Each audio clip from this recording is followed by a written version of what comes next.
და იმაზე საიდან ვუჩით, რომ რეალურად აფხაზეთის და ცხინვალის კონფლიქტში იყო ეთნიკური საფუძველი, ეთნიკური შუღლის საფუძველი და არ იყო ეს ყველაფერი მხოლოდ რუსეთის მხრიდან გათამაშებული, იმიტომ რომ ხო, ყველას ძალიან მოგწონს ეს ნარატივი, ჩვენ რომ რეალურად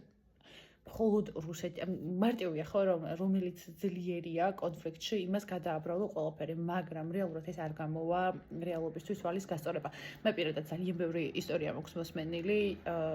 თვითონ უშუალოდ ქართველი აფხაზებისგან და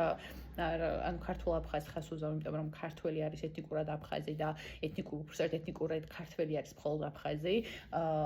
ეთნიკურად როცა უსვამთ ხას, თორე აფხაზი შეიძლება ნებისმიერი ეთნოსის წარმომადგენელი იყოს, როგორც მაგალითად თბილისელი ან კახელი, ვინც კი დაბადებულია იქ. მოკლედ, იცვლებით გადაადგილებული პირების, როგორც ცხინვალის რეგიონიდან, ასევე აფხაზეთის კუთხიდან ძალიან ბევრი ადამიანის, ყველას გვაქვს ხო ეს ისტორიები მოსმენილი, როდესაც განსაკუთრებით კომუნისტების პერიოდში იყო ხო ეს ნორმა, რომ იტალიურ ეზოებში რაღაც ერთმანეთის გარშე ყავოს არ ადუღებდნენ და ერთმანეთის გარშე არ აღნიშნავდნენ და ზოგადად ეს ეთნიკური ნიშანი როგორ არ იყო გადამწყვეტი. მაგრამ მაშინ რა მოხდა ხომ? როდის გაჩნდა ეთნიკური შუღლი, ამაზე საუბარი ცოტა მოგვიანებით ჯობია, მაგრამ ფაქტია რომ იკვეთებოდა სეპარატისტული ნიშნები. და ფაქტია რომ ეს ქართულ მხარეს გამორჩა და საკმარისად სერიოზულად აღიქვა. ამაზე ისიც მეტყოლებს რომ თბილისში ომი მიდიოდა და რეალურად ორი ქართული მხარე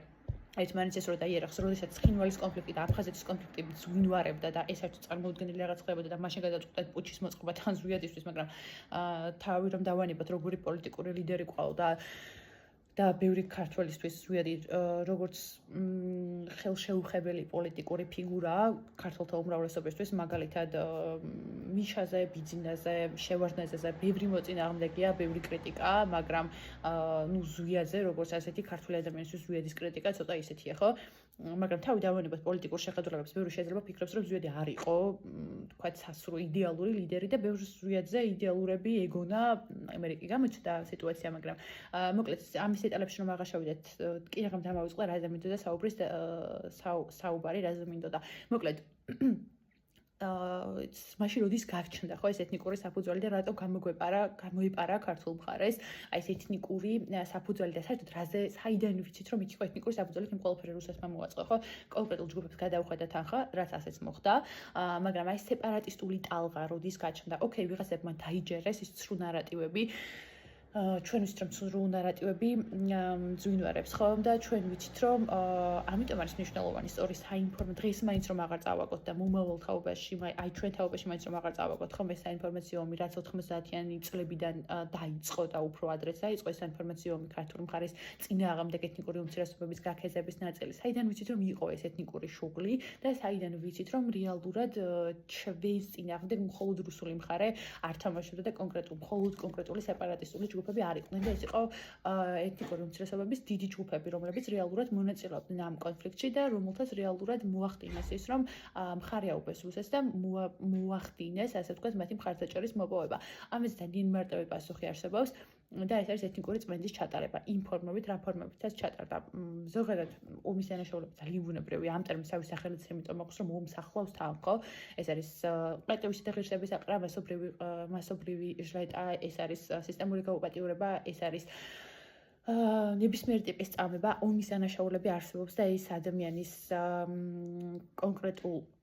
ჯგუფებში, რომელთაც აქვთ და ერთგვარი დაავადება სადისტური მიდრეკილებებისკენ გადახრა, ანუ ასეთი ადამიანებში აი ეს ოპორი გადახრა ამ მომენტში აქტივში მოდის და რეალურად გამოდის გარეთ, ანუ ოპორტუნისტული, ხო, ანუ საშუალება დაინახა და გადაიხარა ეგრევე სისასტიკისკენ. მეორე ჯგუფი ეს კონფორმისტები, რომლებსაც უბრალოდ ეშინიათ აგრესორებთან დაპირისპირება და რეალურად ჩუნდებიან და მონაწილეობენ ამ სისხლის ხრაში და სისასტიკეში. მაგრამ რეალურად რაც მოხდა ეთნიკური წმენდა, რაც არის გენოციდთან გათანაბრებული ჩვენ შემთხვევაში და ეს იყო გენოციდი და არა ეთნიკური წმენდა, მაგრამ ეს საუბრის სხვა თემაა. ძალიან საინტერესო არის ის, რომ ეს იყო მაჩვენებლობითი ხასიათი. ერთია, როდესაც ციხეში ყავს ადამიანები დაწყობებული და ტყით არიან ისინი ჩავარდნილი და მათზე ძალადობ და მათ ექცევი არა ადამიანურად. აფხაზეთის კუთხეში ეს ყველაფერი იყო რეპრეზენტატული და არ შემეკამოსოთ ეს სიტყვა არსებობს, ანუ ეს იყო მაჩვენებლობითი, იმიტომ რომ ეს იყო არაუშუალოდ სტანდარტული ომი რუსეთსა და საქართველოს შორის, როდესაც მათ უბრალოდ ოკუპაცია უნდათ და ფიზიკურად გადევნა ქართველი ხალხის, არამედ არა, აქ იყო ერთი მნიშვნელოვანი დეტალი. სასჯელი უნდა ყოფილიყო ისეთი, რომ ეს უნდა ყოფილიყო მაგალითი დანარჩენი მოსახლეობისთვის.